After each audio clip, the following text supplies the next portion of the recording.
Cette émission est sponsorisée par Fondation Denise Nyakero Tshisekedi.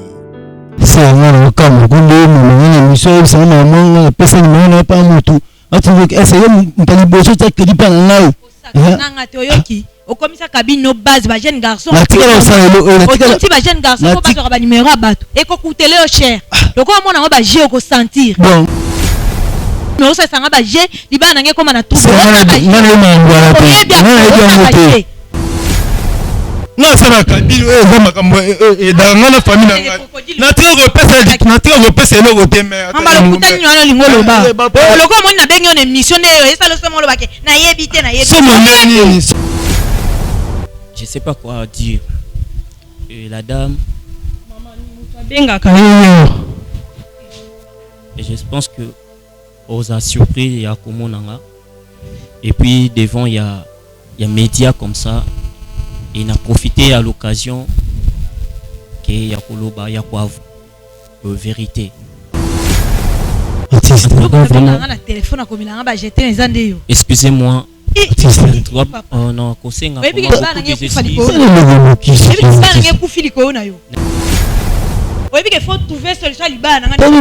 Non, Irène. Est-ce que Koki Koyokanga? Est-ce que Koki Koyokanga n'a expliqué? Il y a quelques années passées, on a vivre na fille Moko, Azaki Moko Azaki Amote Mananga. Ok. Azaki Moko Oto Bande ko partager de tout sauf rien. Il y a un homme Moko. Aya abotula oeza moko oetikala na motema nanga.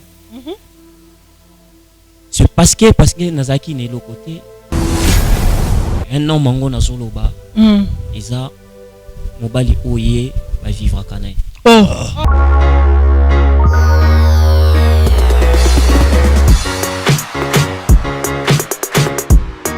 Troubles du système immunitaire, chute de tension, maux de tête, fatigue, perte de poids, frigidité et diarrhée. Dites adieu aux inconforts et retrouvez une nouvelle jeunesse avec une tasse de Maxi Bien-être au quotidien. Une solution bio composée de plantes traditionnelles, 100% naturelle et reconnue pour sa vertu. Une formule adaptée pour hommes et femmes. Depuis plus de 10 ans, le Maxi Bien-être Café renforce le système immunitaire, restaure la fatigue physique, améliore le sommeil, aide à stabiliser la tension et la glycémie, nettoie les reins, soulage l'hémorroïde et la constipation. Chez les hommes, le Maxi Bien-être restaure le dysfonctionnement sexuel, l'impuissance et l'éjaculation précoce. Maxi Bien-être est disponible partout dans le monde. Passez vos commandes sur www.maxibienêtre.com. Peuple de Dieu, shalom. Satan a commis dans 666 manières pour nous bébé ça va destin ya bana ya Seigneur Jésus-Christ de Nazareth.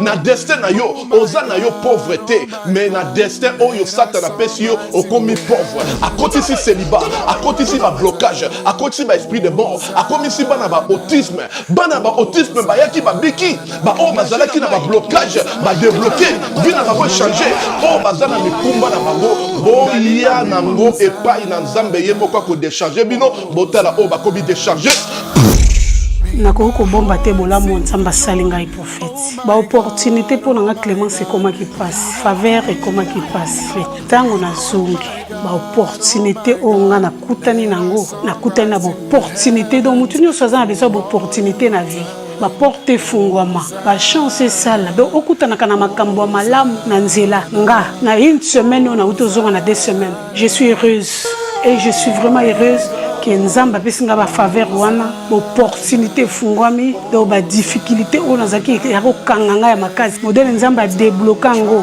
na iba kité ki koza na bo pété boy vraiment délivrance des abona très nécessaire. Je suis une femme pour ne salara business pour que na linga makamuna kende bien mbongo pe monanaka et puis na za na faveur et pas ya batu tout ça na za na ba porter fungamaka en tout cas na sentir yango makola mwana oyo zonga normal zongsa abana kotambola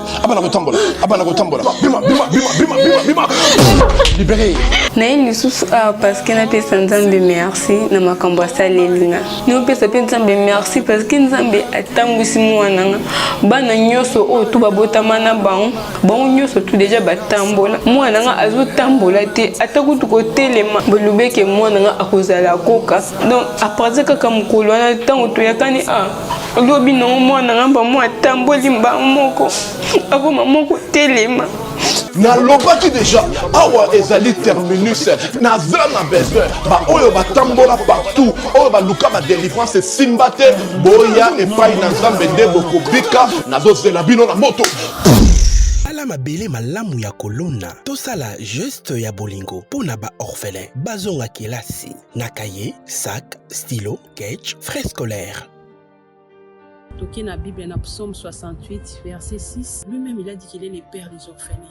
To soutenir bana wana rentrée scolaire yango inge banda na mois de septembre basoso na classe ndenge yo osepumona pona kosombela bana no biloko soki po osepumoni pona bana oyo baza ba innocent balingaka te ke ba parents na ba kufa mais nzambe a décidé ke ba parents na ba kufa et puis asimba mitema ya ba soutenir bana wana bato eza biso ngai na yo.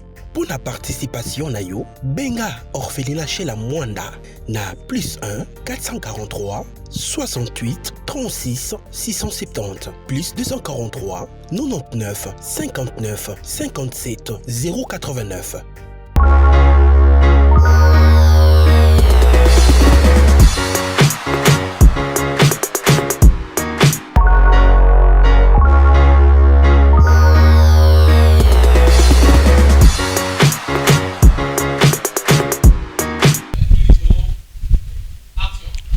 Bonjour, bonsoir, mesdames et messieurs, bienvenue dans votre émission. Bravo Jésus, cette émission qui vous ressemble. Donc, émission Ekokani Nayo, Ekokani Nangai, Ekokani Nabisonyo, surtout abonnez-vous aussi massivement. Aimez la vidéo, likez, vous ne serez pas dessus. Que cette émission a pour but de réconcilier les hommes avec Jésus-Christ de Nazareth. Histoire ezolekana mitala to mizonga kati na biso to renoncer na mabe to se repentir car Christ revient bientôt. Soki Christ akufite liwe za peine. Soki Christ ayete ba ke liwe zoya. Esenge na biso to kufa na vie ya bosonto pour que to kutana na tata. Bongisa luka musala nzambe pembeni bisika ya etonga na yo bisiko fandaka okutana basana nzambe osengi muninga pardon au confesser ba bondeli pona yo car la repentance est une transformation.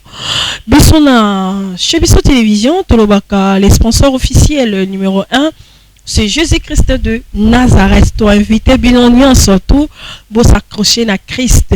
To invité binonion surtout pour s'exprimer pour lingola bino na Yesu Christ Masia. To invité binonion surtout pour yamba Christ comme Seigneur et Sauveur. En tout cas car c'est lui le chemin de la vie et la vérité. Merci beaucoup na équipe technique Mobimbaya. Chez Biso Télévision là je vois Elias Sunanduku na Pesiombote Mikolo no lingo bengae en bon tonton.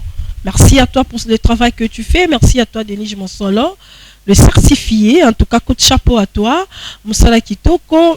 Chez Biso Wendeza wana disponible na Banda Kunabiso. En tout cas, bientôt ce bonne année, hein.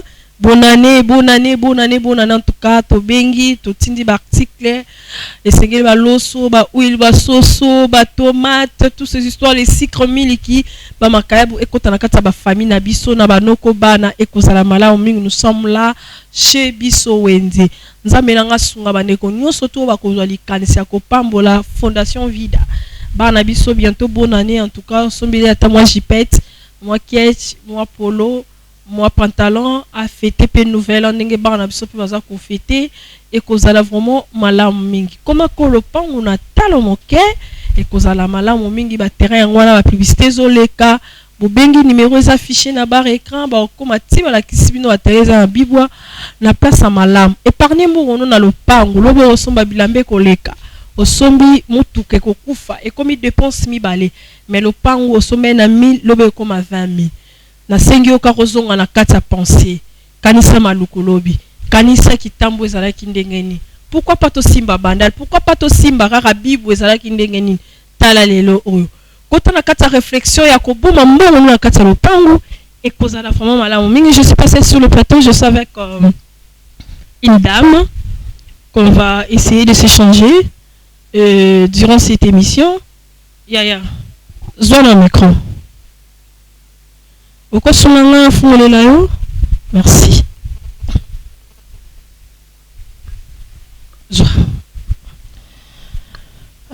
Madame, bonjour. Nini moi me connais tebo au simplement moké au pompelinga moi voix pour que bandeko bazana régie ba koka ko capter son abisso bien. OK. Bonjour. Bonjour. Vous allez bien? Très bien. D'accord. Est-ce que vous avez juste 5 minutes na tabouret pose à l'aise? OK. Zana l'aise. Ah. Très bien.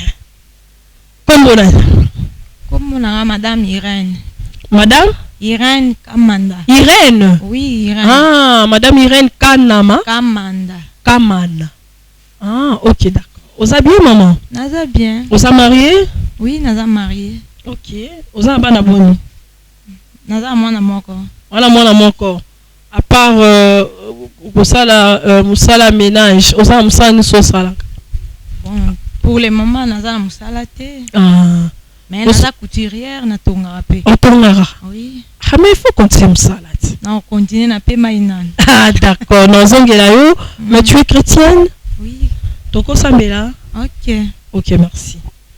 Nzambe tata totiki mama ona salo boko na yo tika ite kombo na yo ezo lokumu tika ite bandeko bazolanda biso babika na ngolu na yo nayebi ke papa moko na difficulté azolanda nga mama moko elenge moko situation moko eze compliqué ou ezo senga secours na yo nzambe abimisa bana Israël na kati Égypte tika ite o déclencher situation ya ndeko moko na moko. Seigneur tozoki na moment où ezaka très compliqué pour le peuple congolais tika ite beaucoup nous pekemono et zalamboka Congo, que la paix règne au nom de Jésus. Amen. Amen. Mais faut zongela automate. Na zongela. Na tema gina.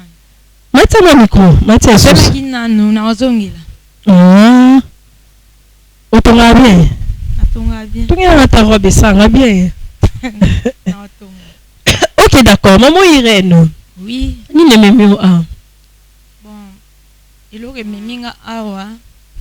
Il y a un problème très sérieux dans le bas. Oui.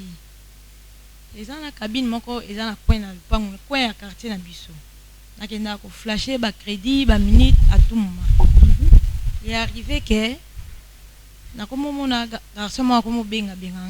c'est Irène. On le baka bouye. Mais si on a lingo sunganga mamuke. Na lingo sko sandeni. Embos en enfant mo so si ke matamo ndamute. So si ki. Vous matarati. Matamo voana. Bande ko so régi ba ko capter son note.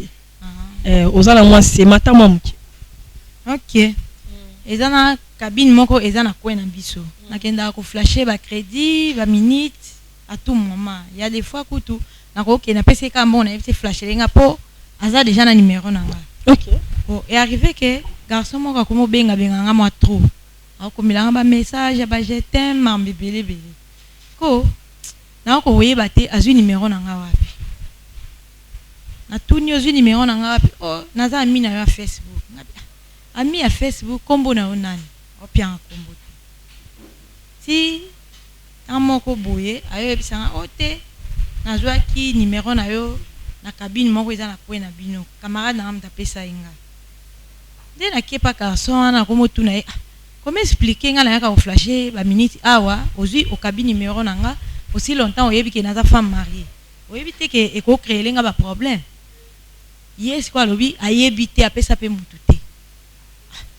Si sikoyo nazo ko oyeba te garçon nazwa numéro nanga wapi. Donc ememelinga trouble moko ya kosakana te. Mobile nanga ya des fois zo benga na présence ya mobile nanga. Na ko yamba nazo échapper ba maloba et mona loba na yebi na ko tikelo pa mama. Petit frère na yo tala bino do nazo kosa kosa me makamu ya zo yebisanga eza musu. Jusqu'à présent nazo yeba te eza nini. Aza nani avanda ka wapi nazo yeba te. Po garçon kabina lobi yete.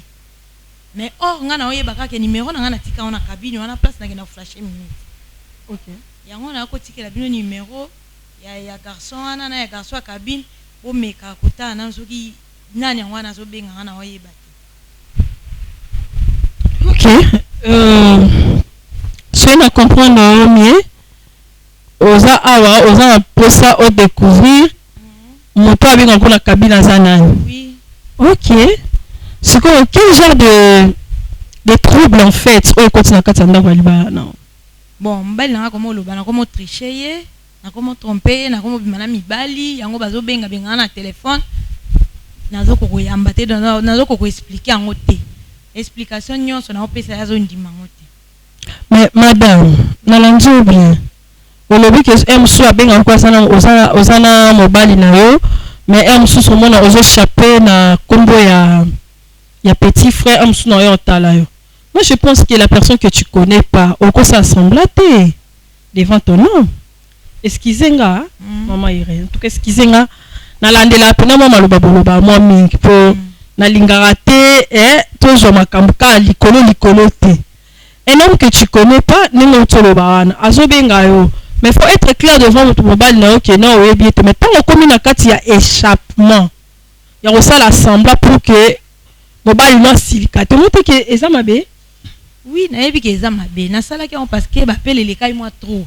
OK Bon azobenga ngami quand même numéro wana yango mona koma ko dévier ngo bongo mais ezako dépasser nga déjà ko yeba nani wana azobenga benganga kolobela ba je t'aime ba message ba amour o tout na éclair na maloba na izate yango na kokaki ko dévier ngo ndambu bon po qui me kota mais or qui me peso kota kate. Est-ce que et si arrivé déjà va ba na mobile no trompaye akango de na mobile une fois nante oui bon à cause nga manque confiance parce que un numéro ezobenga oka na téléphone boaza mobile webi zuwa mibali ki parate zuwa mibali ki parate ata appel moko ka eko s'enflammer. OK que batanyo so azarana ndaku te oko sale mabe au moins peut-être ça maintenant on a ça là mais nzamba pesa biso basi pardon intelligence moko on a facilité à découvrir qu'est-ce qui se passe réellement. Utiliser qui partie intelligence la biso te poani vis-à-vis ya mobile wana on peut peut-être au solane na douceur et puis on ko fixer na ye. Je sais que tu es une femme mariée. Tu ne peux pas kobimander hors de ton mariage ko kutana na mobile mususu sans que mobile noyeba. En tout cas là je suis d'accord avec toi. Mais il y a deux cas où est comme un peu compliqué. Et c'est une partie B. Il y a biso basi na niveau la biso intelligence ko découvrir toi-même en fait la personne qui t'appelle. Au lieu ya nango na télé non ina ngo. Bon na meka ko sala ngo. Na meki ko kosa inga binga pe na komi na voix ya ko linga yo na sepeli na yo mais esenga to mona na yeba yo pe. Nda yaki ko yebisa ngake azwa ki numéro na camarade na cabine place na flash ba crédit. OK. Parti ya wana ndé na ko découvrir que aza garçon yeba na garçon na flash ba crédit pa na ye. Donc yo na kwa na bino au flash à téléphone. Crédit. Oui. Plutôt excusez-nga. Ndo place na kwa na bino. Oui. Non ngana comprendre. Na kwa place aux alaka ndo flash à téléphone. Oui. Pardon, crédit. OK. Nde sikoyo eza numéro cabine wana tempe benga. Non, numéro cabine, te numéro mutu mususu azwa ki numéro na cabine. Na recevoir na garçon na ko loba ki azwa ki numéro na cabine parce que chaka unité. Abi ezaka na jour na kena kotika mo batela nga crédit. Nga na longwe yepa za ki wana nde asenga ki camarade ne wana téléphone a mon numéro na nganda azwa ki yango. OK. Nde akoma ko benga. Est-ce que na quartier na yo uzata na mutu monte atala kota na regard moro brouillé oko comprendre que non mutu malgré na marié mais ba regard na ye to ba bonjour na ye eza ya mutu aza posa linganga remarquate te suspecté non suspecté remarquer le côté sauf que ye kaka na mon équipe attirer attention na ye pa nanga. Parlons un peu abi amona nga déjà. OK, amona ko déjà. Amona déjà tina ke na flasher ba crédit, amona nga déjà menga na yebi. La première fois na mona e jour wana nga na olinga na longwa ye pa okoma. atiki mbongo na longwe na ngai atikali kozwa numéro sikoyo tolo ba mwa mukile pensé na yo ba ex na yo boswana bango ti lelo na ba Facebook bon na Facebook eza na misuto solaka juste ba bonjour parce que ba yebi peke na bala ok on a ekoma na mwa ba réserve tokoma sola lokola ba ami lokola ba toyebana déjà mais na compte ya bolingo te ata message mo te par rapport ba ex no ya na ndenge mo ata mukolo te ata mukolo mo te ok d'accord à part ça ozali comme ça baksa likama baksa te na ngai kana yeba juste garçon ana oza pour se découvrir car garçon ana ok merci beaucoup loko pesa ki na bureau numéro ya garçon ana je pense que bato bravo Jésus va ça que fort na bango peut-être ya kozwaye to redécouvrir encore ensemble awa moi je aimerais qu'il y ait une petite question pour que to kabwana muke est-ce que ce qui lelo est arrivé que mutu oyo abenga wona téléphone que c'est une personne que tu connais réaction ezandeni non c'est kamabe te une personne oyebi na lolenge moko bozala peut-être na bolingo dans le passé ya omo na tuni ex na ba ex na yo bon na osepelaka te ok aza déjà ex ako jouer nga bongo pour ça na miko sono eza assez makasi abi na osepelaka te parce que aza mobali tozala ni kala siko ayebi ke na mwasa libala ko salelo ko na souté ce que soit arrivé ko découvrir montu mo oyebi te kasi ouais eza sou mabe makasi mabe makasi ok d'accord merci beaucoup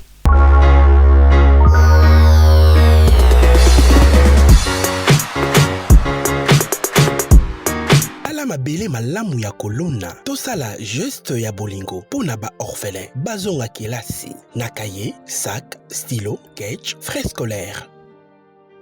Toqué na Bible na Psaume 68 verset 6, lui-même il a dit qu'il est le père des orphelins. To soutenir bana wana rentrée scolaire yango yoba inge banda na mois de septembre ba soso na classe.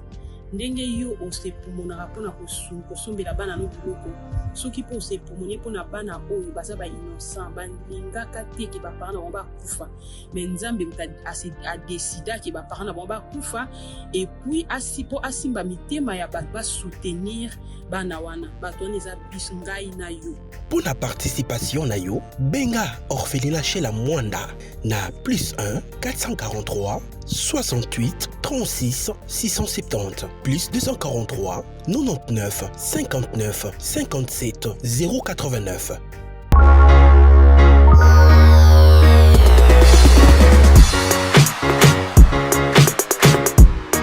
Plateau Fondation chez la Mwanda bana biso bango wana bientôt bonne année en tout cas bo sunga bana biso e kozala bien mingi nzambe ozanga te ko pambola bino maman chez la Mwanda pe azali obe senga mbela azo senga lisungi na bande comité malamu komona na $1 $2 $3 pour na ko contribuer na construction ezo permettre bana bazwa ndako ya kofanda nzambe na pambola bino bande n'hésitez pas parce que j'ai eu 3 numéros qui m'appelaient me disaient ah maman naka na 20 € est-ce que simba et simba 20 € ezebele et kosombela bana boîte momba miliki et kosombela bana déchassa secret 3 en tout cas bana ba melati et kozala bien n'hésitez pas avec un petit rien noa muke o mona nango eza biso to moni yango muke mais na miso nzambe ezali ebele bandeko bazana besoin ba terrain en tout cas bobengi na plus 243 81 32 222 44 plus 243 81 32 222 44. Là c'est le numéro de l'évangéliste Gédéon. Terrain ezali na 3 paillotes. Ce que l'on voit na 3 paillotes au communautaire jaune. Arrêt où il a dit ça 3 paillotes. Terrain est à 13 sur 20. Distance na où ezali il y a 120 mètres beaucoup macadam en tout cas place à kitoko place moko ya malamu. J'invite encore à tout le monde en tout cas na ciel bambou kuna to kitisi ba terrain kiti na ciel bambou ici comme moment où tchazali en tout cas venez nombreux kobo mambo on a terre na ciel bambou plutôt oboni mbongo na wana obenga nga na numéro na nga na plus 200 plus 243 81 00 27 353 plus 243 81 00 27 353. Là c'est mon numéro. Appelez-moi dans Tinda qui est à la terrain na évangéliste Marc Dossier pour à la terrain en moins cher. Là je dis le solde. Waouh, il donne quoi malamu? Maman Irène Bonne. Vous allez bien? Naza bien. Nangolo. Moi bien, Nangolo. Maintenant est-ce que tu peux continuer? OK. Tu continuer le son la biso. Ouais, tu continues.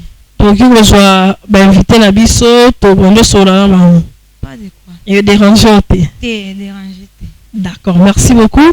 Là maintenant ceux qui bandekunangai il y a régie.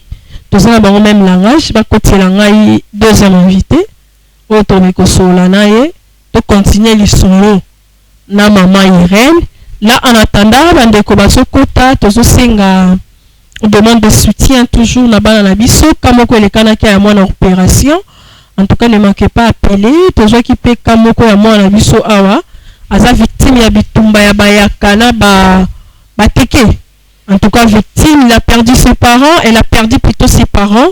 En tout cas soutenons notre enfant et que ça mala en mingi papa Monsolo, papa Eli, toi c'est ça, soit une de Kwazali, beaucoup de langues rapidement parce qu'il faut aussi ça maman Irène.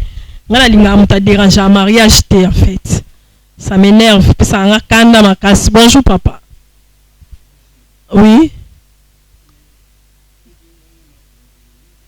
Ah, naebi nabenga ko mambo télévision te naebi mais fanda.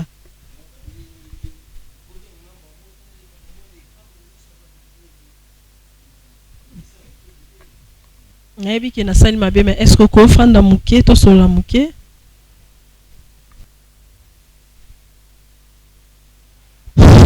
D'accord. Oko sunga naebi ko za kanda, zoma sak notakuma. Nana posa to solo la na yebi ke oza mtakabi na pesa na mbote kasi mbote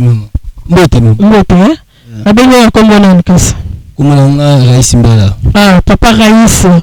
OK d'accord. Papa Raïs na yebi ke na benga ki pour que tout ça la contrat et bando tindi la biso ba crédit na chaîne chez biso mais excusez-moi na démarche na kendaki ebina Nabi. OK. Azanan. Azan c'est bon, tu as le crédit souvent passe na sala musala. Passe sala musala. Cabine nayo eza précisément. Bon, cabine nayo. Tout ça dans yaza ou les cadres donc des directions pour compagnie. OK. Excusez biso encore une fois, to sengi pardon, nande to benga kyo, mam to benga yo yango te. Mais maman ça mi tourne autour. Ou peut-être elle va se poser des questions sur la solution T. Aza mi tourne autour. Parce que moi je peux pas tolérer une femme mariée comme ça. Libala nezo kufa bande ko excusez, on va trouver la solution ici. Parce que na ba kabilo ça complique un peu l'histoire, la vie, les couples et tout comme ça. Maman Aza au ko tourne autour ça pour se tourner. Papa Raïs, ndeko Raïs limbisa biso bosola na maman. Papa nazana ba question ya kotuna yo. Parce que nga na yaka ko flasher ba crédit na téléphone na cabine na yo pardon. Mais ezana tonton mo ko mo benga ngai abi azwa ki numéro na nga na cabine na yo. C'est que yo au cabine numéro na ngai oyebi te ke naza femme mariée. Au cabine numéro na ngo c'est met trouble makasi na libana nga. Alors faut yebisa nga muto cabine numéro na nga eza nani parce que azolinga ko se présenter te mais azo benga nga à tout moment.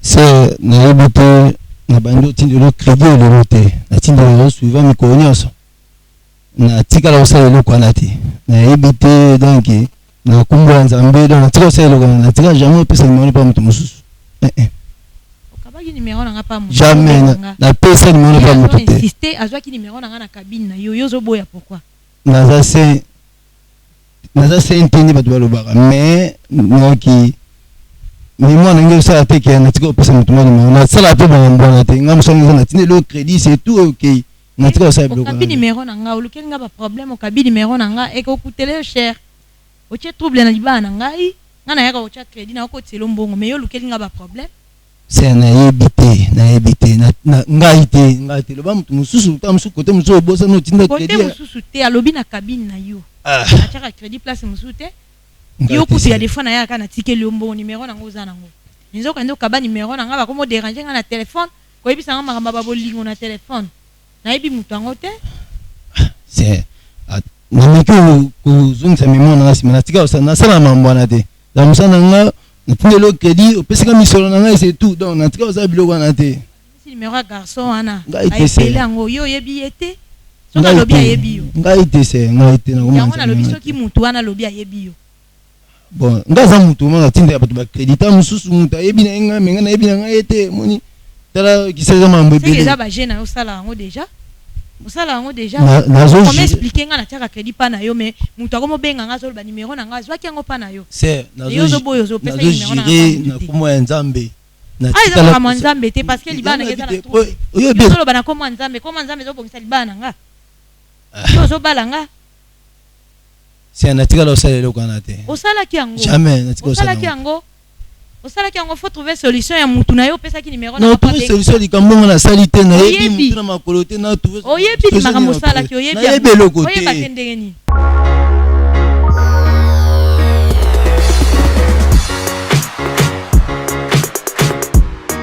c'est ngana kama kunde mwana miso sana mwana pesa numéro na pa mutu ati essayer mpali boso ta crédit pa na ngai nanga te oyoki okomisa cabine no base ba jeune garçon otinti ba jeune garçon ko ba ba numéro ya bato ekokutele yo cher loko omona ngo ba je ko sentir osaka na yebi kana oyo kotikelo ba $20 na ba $10 telanga mega telanga crédit mais osasa nga ba je libana nge koma na tout ebele bato batia sala po nga nayebi eloko wana te oyebi garçon te oyebi ete okokende musika oyebi mutu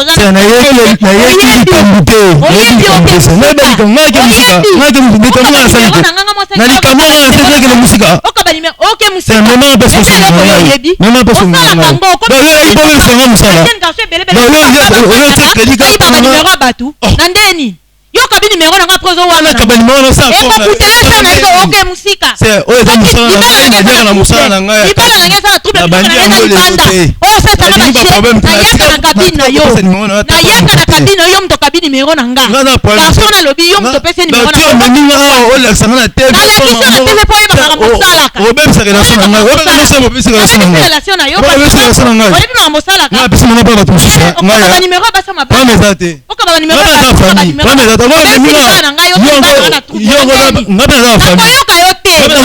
mema parce que so kini la ko pesa ni pas d'accord na même place nyonso na ako mema yo problème o ja problème o kina problème que c'est vraiment kabilo elesa nga elesa ba ndeko na nga nyonso yo pesa msana nga ko mbongo to pesa ko eza mukie ya kozo linga ba jeune ba ba fina ko mo mike po ka ba ni ko sa mambo na te o mekana même fois o memi nga likamba yango o sala ngo po ka ba za liboma ta lo ba na cabine yo ba cabine eza combien jamais c'est jamais jamais na tuka selo jamais cabine moko na bandal to na ngiringi naza innocent likambo naza innocent oyebi mwa mbalo te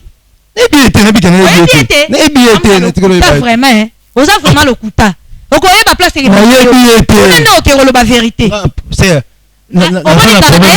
explication na ye solution trouvé na makambo na nga oyoki yo kuto retrouvé bana oloba kute na oyokango kute nayebisi yo te osasanga baje ngai tika osala eloko osalaki yango osalaki yango parce que yo nde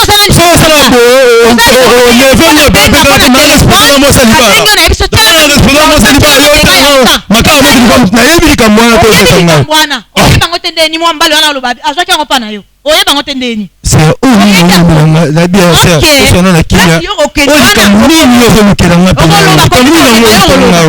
osaka nanga na place eutaka mobali nanga boyanga yo osala mesi na opesanga ta $20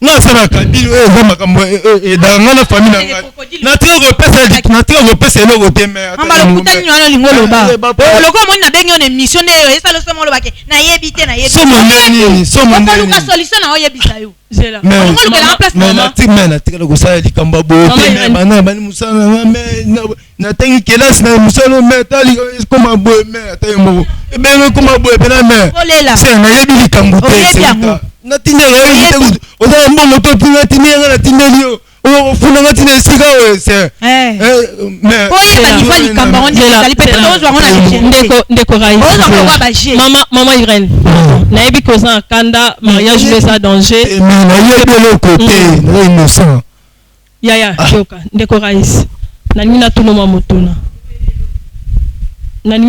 mutuna muke est-ce que déjà bajara ba problème a boissé en cabine yo mais na bani musala yo na tangi 4e 5e 6e même na mfute de classe na musala yo OK na tikala kokuta likanga boete nzamba kota na likolo se nzamba likolo na tikala ko mona maramba boete ko na tie koma na télé boye bato ba mona ngai kabina ngai na sala makambo na sala kango te azo mteli boso me likambo se na yebi likambo te tout autour na yo ba jeune bazala bafanda ba jeune pour bazala ba titi otanga ba ba ba kiti est-ce que ba jeune ba environnement à place wana ba tonda c'est là ça mutabatu nga mutabatu benga batu ba ya ba artiste ba ya ba taka ba imité nde sengiga mo muto ko zela pe mutu masana vanda na zela moi nde zela kaka na ça ba kama pe ba utalanga pour na oyeba ndeni likamba boise ba fi ba kota ba se kota kocha M suba crédit nde ba jeune garçon M suba tema wana so kata mo elo mo bete mutu mo ba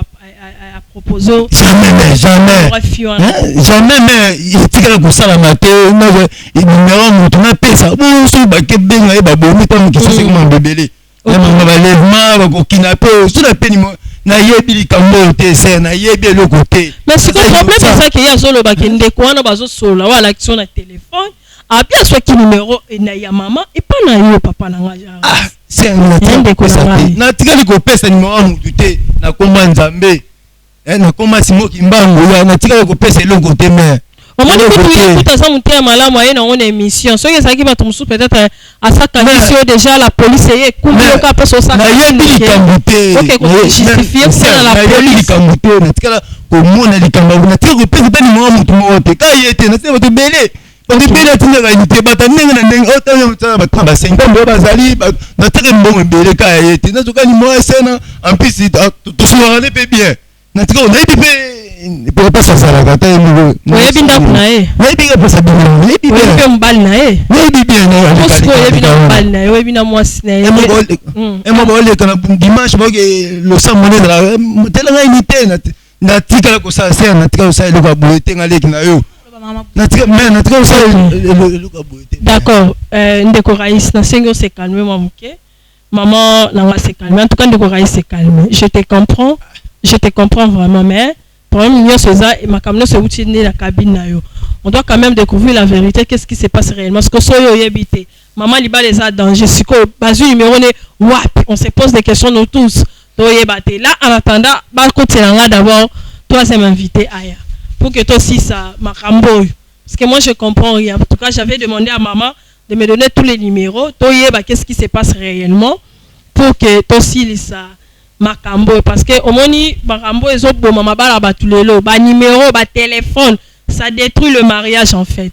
ils ont détruit mingi vraiment là rapidement s'il te plaît bandeko na biso bo me kokoti la biso au troisième invité maman Irène nazongelo momuke maman siko ndeko azo roloba bo avec de larmes comme ça qui ayebi likambo te est-ce que tant solo ki ndeko mobali wana usulule ne penza yebisaki openda ki azu penda na cabine peut oza cabine muso tsaka unité te mama naza cabine muso na tsaka unité te il y a des fois na benga na téléphone raïs telanga minute ya autant telanga crédit ya autant telanga méga na oya na futi mbongo na cabine muso te garçon a confirmé que na cabine na yé na cabine nda zwaki numéro na zwaki numéro na d'accord merci beaucoup troisième invité à Kota rapidement. Donc c'est le troisième invité, on doit finir cette histoire parce que nga makamba marié ou ba femme mariée ou nga ba désordre ou nga na linga voter ndeko fanda pardon na personne ba moko micro limbisanga. Noko bonjour. La personne beauté. Bonjour. Babengo na kombona. Excusez-moi, naza surpris na Monica directement beaucoup tinga na ndako et puis une émission en pleine émission comme ça, on s'attendait et puis non mon abat garçon masanga et puis et au base de quoi je sais pas. Donc comprendre. Bon, excusez-moi de konanga na benga ki na angle mosusu où on sait la publication le cause artiste mais en fait na excusez-moi ils allaient pour yembe la bisoté mais ils allaient pour que to mais ka kozwa ma solution il y a pas problème c'est monsieur qui s'appelle Raïs sur le base à Mastano.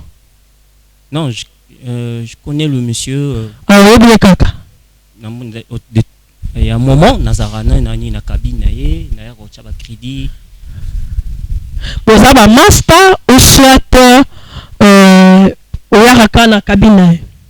Bon, à tout moment, Nazara ceux qui n'a eu aucun crédit comme sur ton fan. Ah, bon, solo, quand des musique, mais Nazo, comme on a étonné, Monique sur une émission, de régler le problème, je sais pas, on a été le problème nini.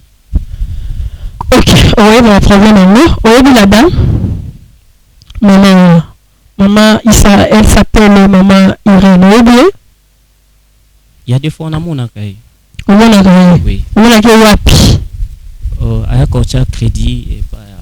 À un crédit pour m'installer Raïs. Ok, d'accord. Si on a le but de résoudre le problème, c'est parce que maman Irène n'est pas bien ici dans l'émission. Maman a bien ici na yo. Maman a bien ici na yo. Papa Raïs, on est bien d'accord. Il y a un artiste, il y a des fois, il y a une unité à bête, il y a le temps, il y a si je comprends que Graïs est une émission pour que la macamusu. Raïs cité. La série de Corinne Moutabengui cité. Ok. Rapidement, dans le coup, je pense l'histoire est quoi? L'histoire est allée Ndeko a réclamé, il y a un numéro.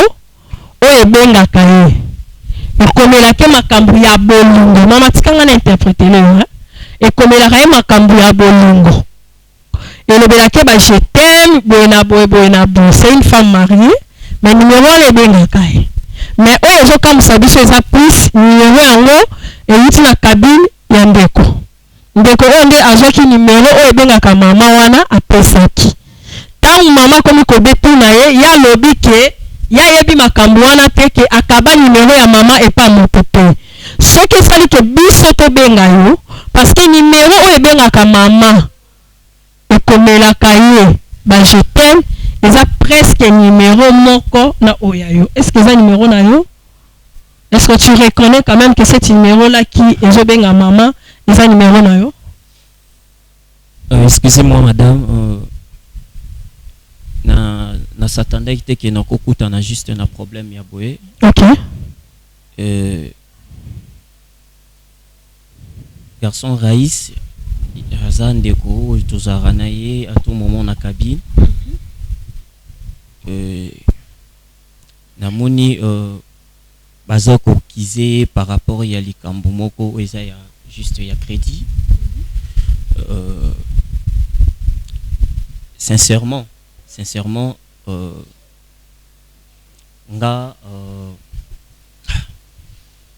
je sais pas quoi dire. La dame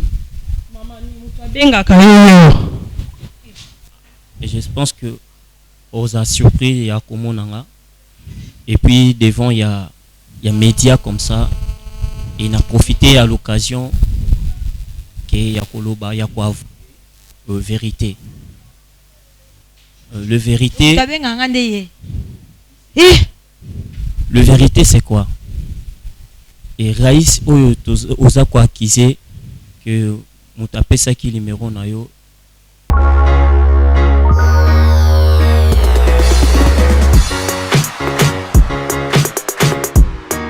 Papa Raïs s'il vous plaît nakati malobate pe manon bande ko pardon bolimbisanga nakati bande ko malobate mais makamo mabala libala mutezo kufa nga makamo na supporta ngote mama Irène papa Raïs lobo yebi ndeko maman je crois yebi été na nina informé au boy numéro yo pesa ebiso ya Raïs o pesa biso na numéro oyo ebenga kayo komela ko ba GTM bongo to benga pot o découvrir eza banani tozwi ndeko yeyo mais ndeko komela ko ba GTM wa lobaka o libala no ezo lingo kufa ndeko numéro wana to benga ki tozwa ki mutu aye ndeko na biso yeyo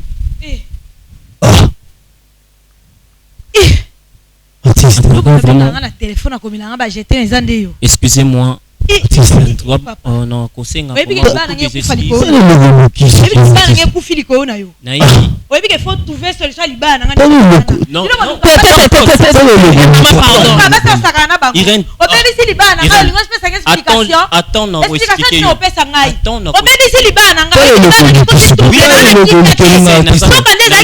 reconnaître que est-ce que koki koyokanga est-ce que koki koyokanga na expliquer permettre s'il te plaît permettre exprimer pardon assis-toi koki koyokanga écoute, nazo reconnaître que il y a un problème entre ya couple na yo mais si que langa ton a expliqué ce que koki ko fana na sengi vraiment expliquer na pour explication maman s'il vous plaît merci s'il vous plaît Fanda pardon madame le logo qui se artiste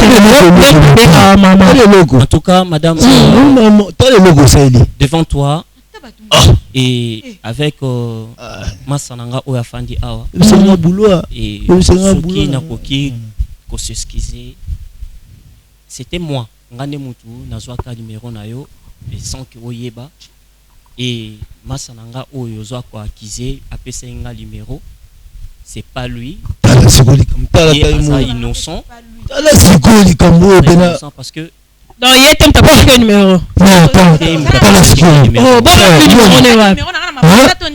numéro il y a Irène Nazwaki Yango l'air mon frère abandé ko proposé pour que atie la madame Irène crédit. OK. Et na profita que na moment on attend on pesa numéro. Nde Nazwaki na meka ki kosenga à tout moment il pa ya ndekonanga. Apesanga numéro ceux qui n'a salaki Irène écoute Irène si ceux qui n'a salaki en c'est na jire pe bien binaite pardon s'il vous plaît naite c'est moi loba maman moyebani nayebi ete maman na mona mutabu je sais que yo oyebangate nayebi ote na pena posa koyeba yo te Irène artiste permettre ngai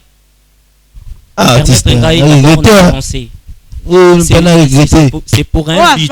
Après avoir c'est pour un but. La salle qui a fait ceux qui n'a sengi de konanga parce que a rolingate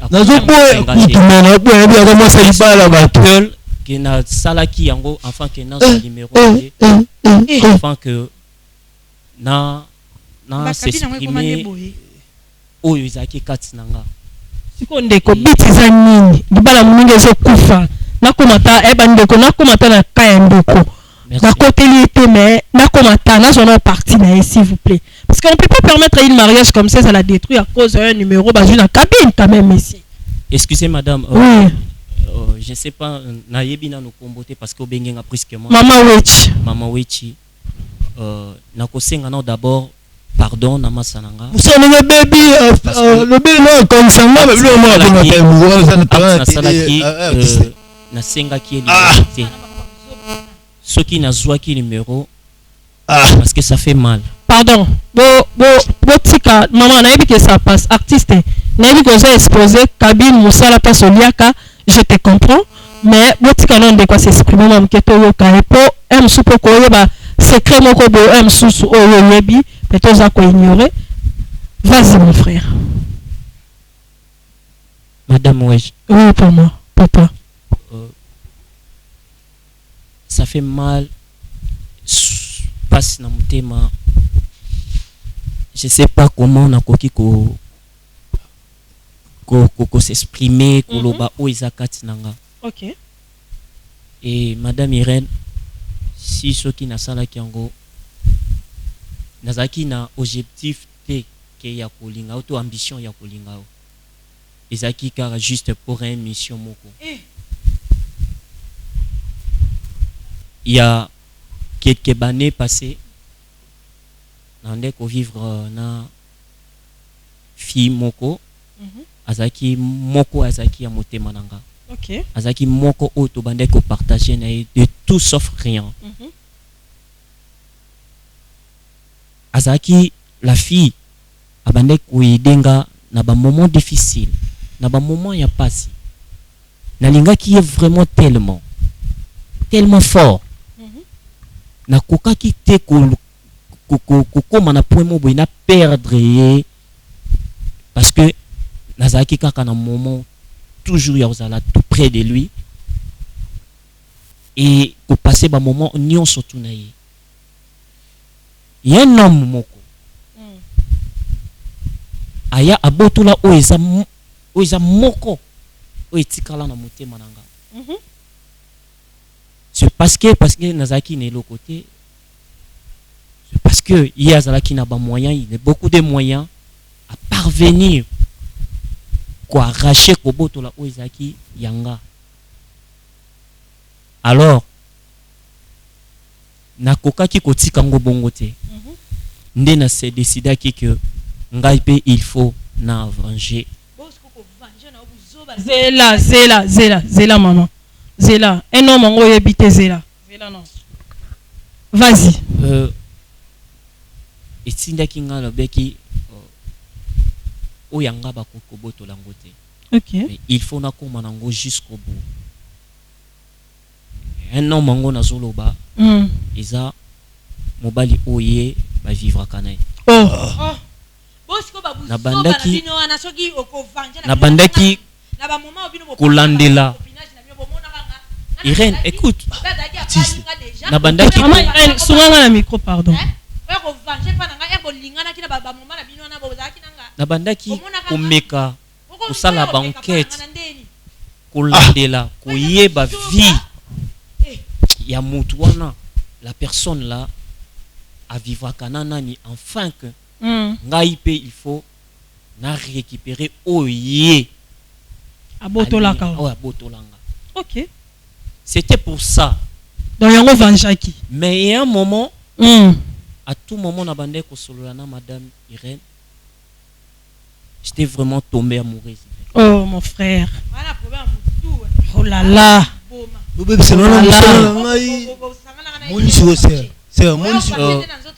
Laissez-moi exprimer devant bateau bazota la biso. En tout cas, mille de excuses parce que c'était pas que Irène nalinga kayo. C'est un mot sur la vérité. Moi, qu'est-ce que la vérité bimi? Moi, je suis pas la vérité bimi. On le ben on tu n'as pas mal pas sûr. T'as ce que vérité pas sûr. T'as la sûr. Moi aussi, ozo mérité. Ozo mérité ya ko vivre à côté de moi.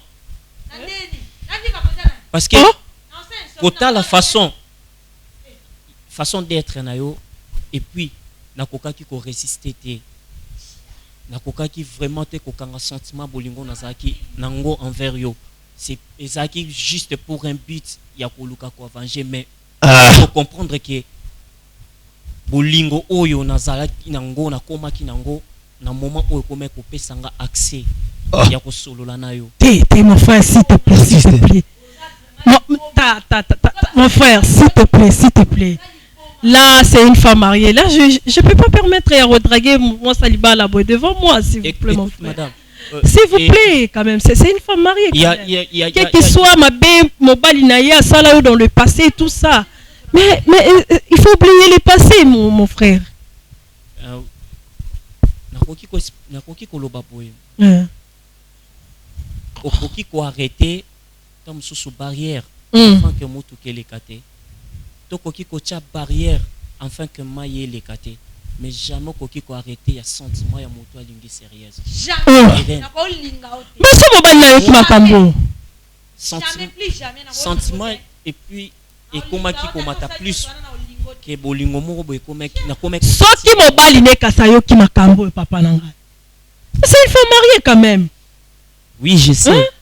Mais eza eloko oyo makila et beti. Soki mobali ne ayo ki makambo papa. Irène. On en a permettre en tout cas vraiment on a troublé yo na ko lingote nde balobaka ke nazo se respecter bayaka na vie ya moto pour porter juste un plus malgré ba trouble na ko et je sais ceux qui kuna eza na problème ici na kata mutema nango oza na place mais problème yo mto se mete ma papa trouble ba na ko lingote omona le paso sali bongo na olinga na facilité. Artiste, on dit que c'est moi ce que parce que vérité non mon cœur. C'est moi c'est non parce que maintenant tu as pas dit c'est moi ce que non ça peut il me l'a dit là le billet qui me l'a dit mais c'est vrai qu'il faut là parce que il me l'a dit il passe à dire vérité il dit la vérité c'est ça il m'a dit bah c'est un sama belle un sama belle mais c'est l'autre Raïs moi quand ça ngai c'est quand ça ngai yo esanga artiste attends moi salama Irène donc il bino na bi artiste yango ako penser tout comme c'est moi ça ma poupa nga moi tambona ata kabila muke na laksa yo na ako ça va conduire yeba kana mboko ngo sali na oyo sali obedisi ba réputation na o menu na tina télé mais moi peut être ni moi numéro na artiste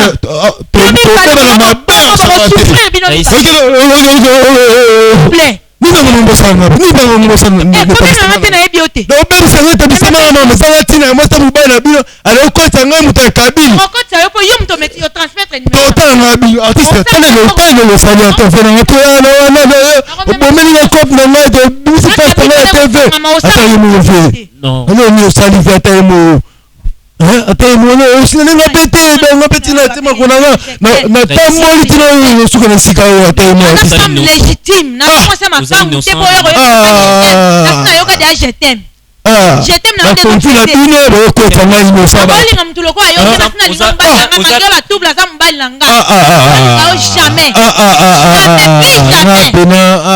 jamais na ko linga ote confiance no pesa yo na boya mobile na pona yo na ko boya mobile na pona yo lingote Irène na lingote Irène s'il te plaît oza jere ya mibali pe na linga que soit mobile na ngata ba double na ko linga o jamais papa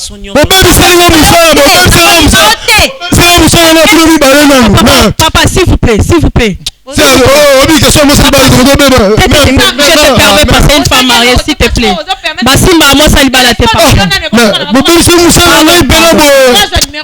artiste na sepeli moi tout ça en tout cas sepeli tena tout ça pelo ça libena si bala sanga boy pena temo na timu sana na sana mama sanga tina no ngana ibite boni kama na kalo kena okutana mama ça mo bébé sanga musana na papa est-ce que kofanda mwa mkipa mais donc so na ça ma bé no ça no ça ma bé. Oh là là, s'il vous plaît, maman, c'est calmé, pardon, c'est très compliqué, à sa raison, naïe. Il peut partir, il peut rester, ils ont dépendre, naïe. Moi, je peux pas, ceux qui me calmer, mon toyo, quitter votre rigueur, Yaya, s'il vous plaît, ça c'est une femme mariée. Maman Irène, s'il vous plaît, j'aimerais bien, tout ce qu'on a, pardon, vraiment, parce que tu continues de bas jusqu'à quand. J'aimerais bien, la maman Irène Azala, parce que c'est une révélation, c'est très compliqué. Je pense qu'on va prendre prochainement une deuxième émission ou bien une deuxième numéro si mon bas la maman Irène va permettre de sur un plateau comme ça. Donc on va inviter une causes. Il y a encore des choses auto comprendre jusqu'à présent. En tout cas maman, Nasingo s'est calmé. Vous avez déjà la vérité. Donc s'il vous plaît, je vous respecte beaucoup mais démarche au sali en tout cas na d'accord na yoté. Tika ete nzambe nanga apambola bino. Merci.